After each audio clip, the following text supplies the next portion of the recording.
Hello, everyone. Welcome to the first episode of Health Over Leadership. I am your host, Dr. Lastasia Williams. I'm excited to have everyone here with me on this very first episode of the season.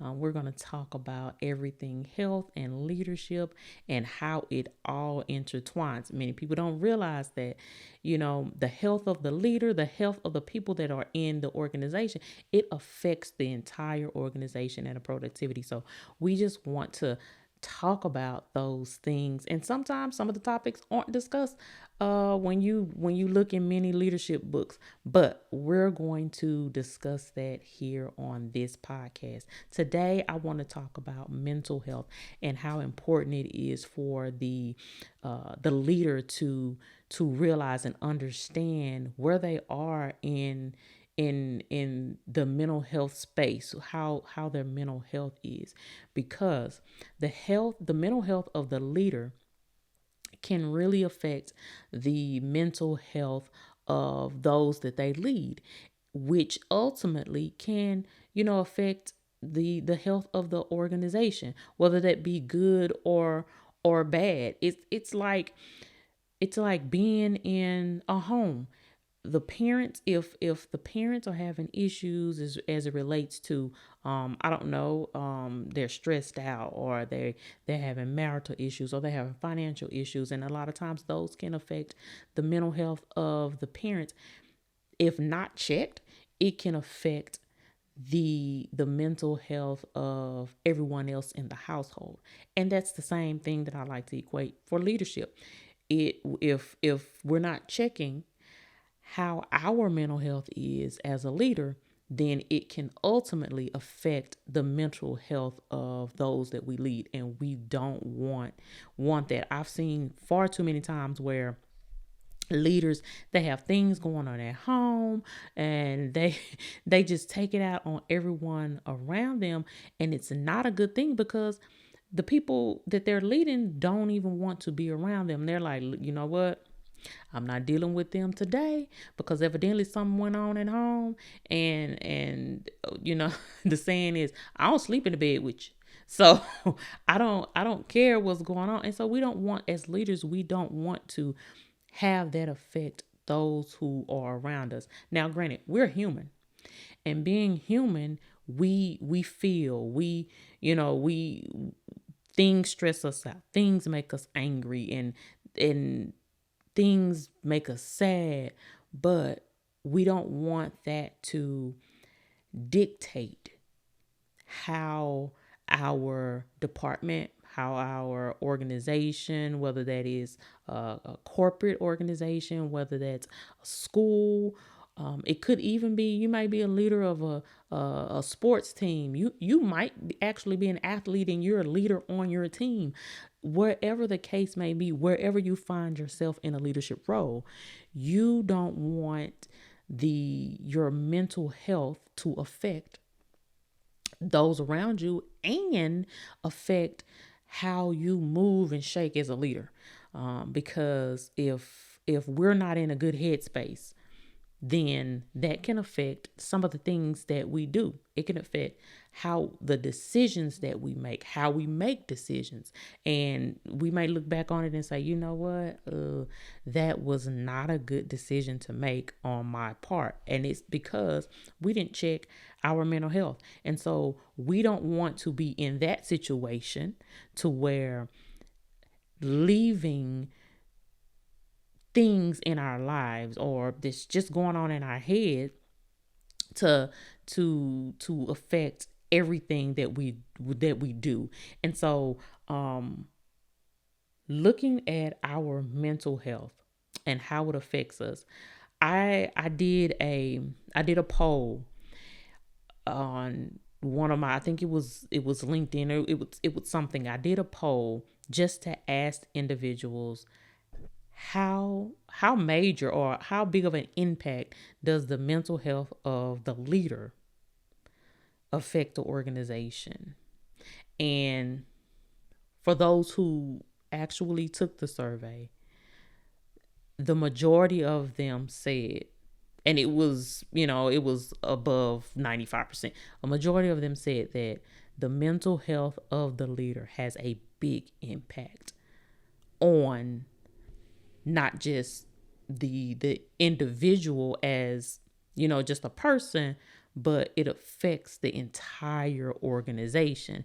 And when I looked at that, and I looked at, the results, I said, this this can't be, a good thing. Well, I know it's not a good thing, but like I said before, being human, how do you address this? That means that we have to, do some soul searching and say, you know what, I have to make sure that when I go into the place that I lead others, I want to make sure that I'm going in with with a good mindset. Now, granted, every day is not going to be that way. Every day you're not going to, be happy. Some days, let's be honest, some days you don't even want to be there because of maybe something that, happened at home. And I've been in that place where I've had things going on, and it was heavy on me. It mentally, it put me in a different place, but I made a conscious decision. I said, even though this is affecting me, I can't let that affect how I lead. Very, very, very hard. Let me make that perfectly clear. It is very hard to kind of check yourself, so to speak, to say, whatever I got going on at home, or whatever I have going on with, my superior, I can't let that affect how I lead others. Because as a leader, we've taken on a responsibility of motivating others. We've taken on a responsibility of just being there for them, to provide direction, to provide guidance. Let's face it, as leaders, we're now, if you are a good leader, let's make that distinction. If you are a good leader, you're building other leaders, and you don't want to build other leaders who are going to, be mean, be negative, or anything like that. You want to build leaders who going to be able to go out and duplicate what it is that you've sown into them. And you want to sow good seeds into those that you are leading. And we just want to make sure that our mental health is in tip top shape. How can we do that? There's many different ways that can happen, and we'll talk about that later. But let's first discuss why some people don't want to address their mental health. First, sometimes many people, it goes on for so long that they don't really realize that mentally they're not in a good place. Sometimes they do, but sometimes people, they may not realize that they're in this space that they've, they're like, no, this is not good.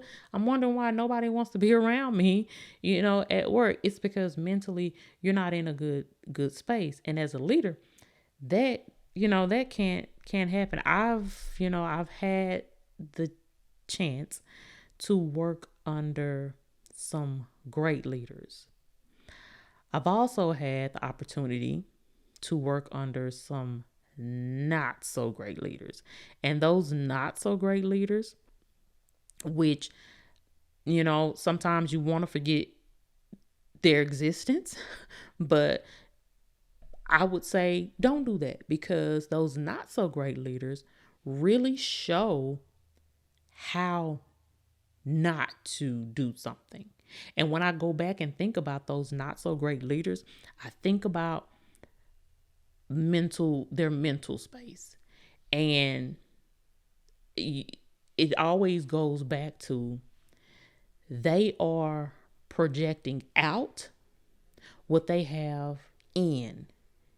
And so many of them, they're not in a good place because first of all, they're already mean, or they're already selfish, or they just don't know how to communicate with people because of things that they may not realize, but it's gone on for many, many, many, many, many years. And so they really don't know how to do those things to be a great leader. Now they think that they're being a great leader because they have this perception of how a leader is supposed to be. A leader is supposed to be strong. A leader is supposed to be firm and stern, and a leader is not supposed to show any emotion because then that makes them seem weak. Those are some of the things that goes on through some people's mind about what a great leader is. But being a great leader is doesn't have anything to do with any of that. And I wrote a blog once, and it was talking about leadership and how many people perceive it to be and what they think that it is, and it goes back into the mental health as it relates to why people don't want to show various emotions, or they don't want to show that they have things going on. Now, you don't have to tell people your business. That's not what I'm saying. I'm not saying go out and tell everybody what's going on in your home, what's going on in whatever meeting you just came out of, what you're dealing with some employee that just doesn't want to act right. That's not what I'm saying. I'm not saying go out and tell your business. What I'm saying is, at certain points, be vulnerable to people to show that, what, hey, I I do hurt. I am hurt. Although I'm in a leadership role, I I hurt. I feel pain. I feel, and sometimes it's hard for me. I'm just going to be honest. It's hard for me because being a nurse, I've trained myself to detach from certain feelings because I'm always thinking, okay, I have to be in emergency mode. I have to, I can't show emotion right now, because if I'm emotional, then that affects, my students. Cause I come from a school nurse background, for the majority of my career. And so that carries over sometimes for me in my leadership role. And you know, like I said, you just don't have to go out and tell people your business, but kind of show a little emotion, because the more that we hold in, it affects what we have going on mentally. And for leaders, it's really hard, because if you don't have other leaders in your circle of people that you trust, then you don't really have anybody to talk to that will understand what you're going through as a leader. um you may have friends, but if they're not in a leadership role, now they can listen, they can be that listening ear that you need, but some may not understand what it actually means, or what you're actually going through as a leader. You put somebody in your space that is a leader as well, or they've been in a leadership role, to kind of sometimes bounce things off of, or just to be that sounding board that you need, for lack of better words. Like, you're probably dumping your emotions out on them, or dumping whatever it is that you're going through on your job. But that's okay. That's what that person is for, because then when they need it, you're there for them. And that's one of the ways, as leaders, you can kind of you know get yourself in a great headspace, as it relates to being able to lead others effectively. Because I'll tell you, and I'll be honest, if you allow yourself to get in a place where mentally you're just not you're not there, and it goes on for a long period of time, then your effectiveness as a leader diminishes over time, because many people, they're like, I don't want to be in this environment. I don't want to work for them anymore. And I try to put myself in a position where I'm not like that. I don't want people to say, "Ooh, I don't want to work for her," or every time I come around, they be like, "Ooh, there go that man," you know, that type of thing. I don't want people to do that when I come around. As a leader, I want to have great impact. And not negative impact. I want positive impact. And for me to do that, I have to make sure that my mental health is together. Some other things that we do, make sure that you're like doing self-care. I can't tell you how many people, how many leaders I see where they're the first ones at the job and they're the very last ones to leave. They're like, or they might come in at a regular time, but they're there for, put it like this, I've been home, cooked, got the kids together, put them in the bathtub, put them in the bed, and they probably have not made it home yet. I'm sorry if me not wanting to do that type of thing every single day makes me a bad leader, then I'm a bad leader, because I believe there's a time and a place for everything. Every day I'm not staying late. Every day you don't have to stay late. But if you're doing it, to me, that's not practicing great self-care, because you're not making time for yourself. You're not separating yourself from your job or from the work, and you can't work on yourself.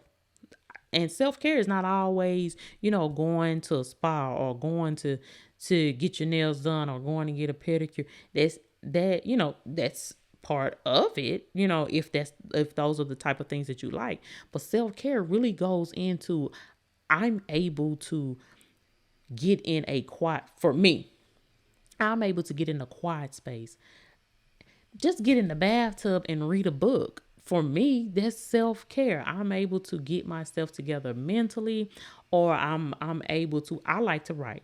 I like to journal. I've created, adult coloring books that I like to do myself, because that's what I like to do, and it helps me to relax, and I consider that a part of my self-care. Another thing is making time out for yourself to exercise and have just a healthy diet. Now, I'm going to be honest, and I said before, you don't have to tell your business, but let me tell my business real quick.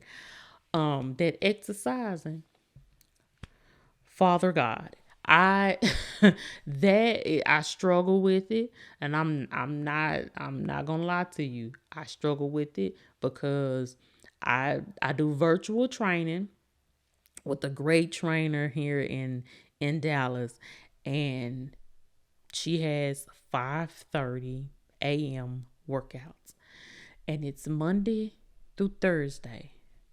When I tell you, it's real hard. It's real hard for me to get up at 5:30. But then that means I got to go to sleep the night before, and which is another thing. You're making sure that you're getting proper rest, cuz she tells us all the time, say, "Hey, a part of, losing weight and being healthy, getting at least 7 hours of sleep." If I don't go to bed at a good time, getting up at 5:30 is a struggle. So I'm being honest to say I struggle with the exercise part, and I struggle with the diet part for, a little bit. But I started. I'm at a place where I can say, "Hey, I'm not where I want to be just now as it relates to getting my exercise in and having a balanced diet, but I'm not where I was." And so it's little steps. So that's part of helping to get your mental health together, getting eating right, exercising, get enough sleep, drinking water. Hey guys, let me tell you, I struggle with that too, because sometimes when you're in meetings, you know, when they say drinking the gallon of water, yeah, what goes into drinking them gallons of water, you gotta go pee. And so I don't want to be in a meeting and I gotta go pee. But I know that I have to get it in because it is a part of my health. And so when we're thinking about our mental health, being in a great space, those are the things that we have to think about as leaders. And when we do those things, it projects and it rubs off on other people and they see it. They say, hey, I have a leader who makes this a priority. I have a leader who says, hey, make sure that you're spending time with your family. Make sure that you are, you know, spending time with yourself. Make sure that you're eating right. That rubs off on other people. But if you're going in and you're working nonstop, you don't believe in taking lunch breaks, you don't believe in having a life outside of your organization, and you're just mean all the time and miserable, guess what? Your organization, those that you're leading, they're going to have that same DNA as you. When you think about leading, always think of it in a sense of having a family. As I mentioned before, having children. You want your children to see the best version of you. Now, if you're one of those people, you don't care what your children see, or if you have kids, you know, or what your nieces and nephews see, fine. I'm not talking to you. But if you are that individual and you want your children or your nieces and nephews to see the best version of you, then you're going to always have that in the back of your mind that, you know what, the people that I'm leading, they need to see the best version of me. Will that change from day to day? Probably, but it should stay consistent because we're not going through things all the time.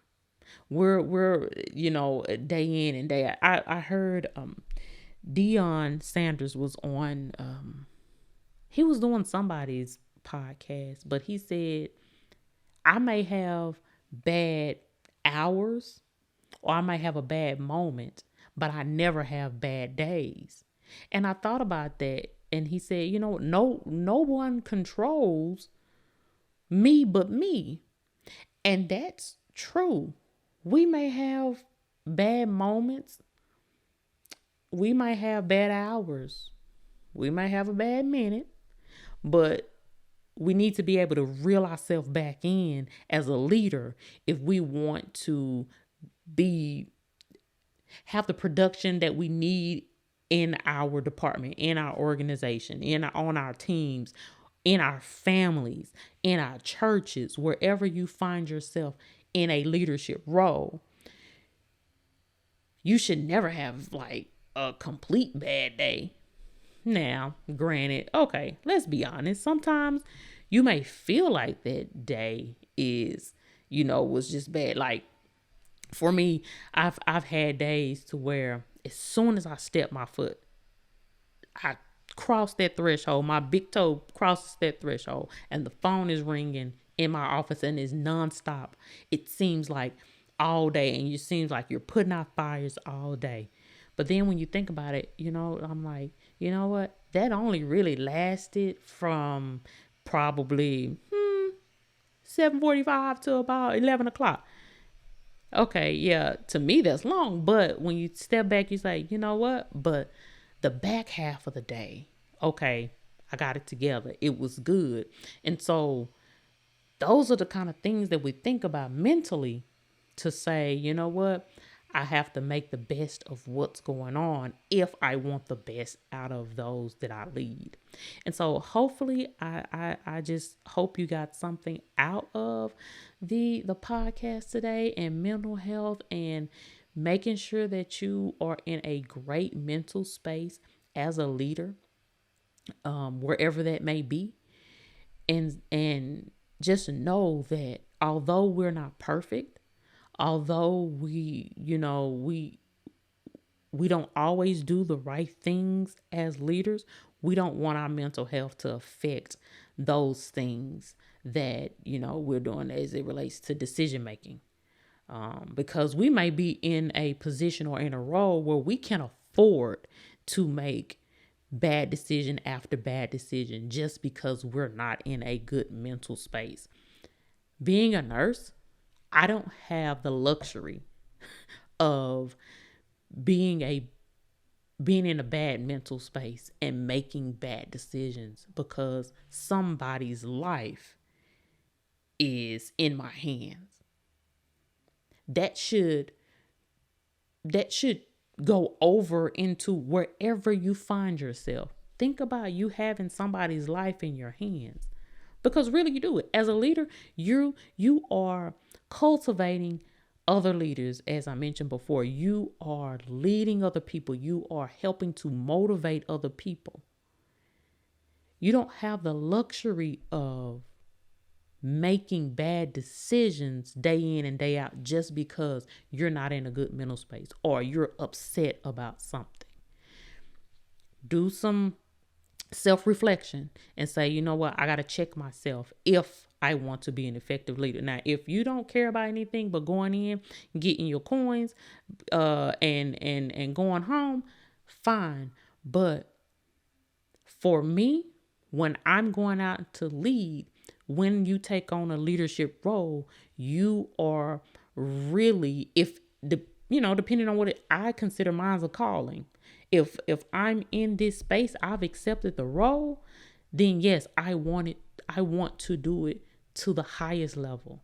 I want to make sure that I'm doing everything that I can to lead others in the best way that I know that I can, and that I know that I've been blessed to do.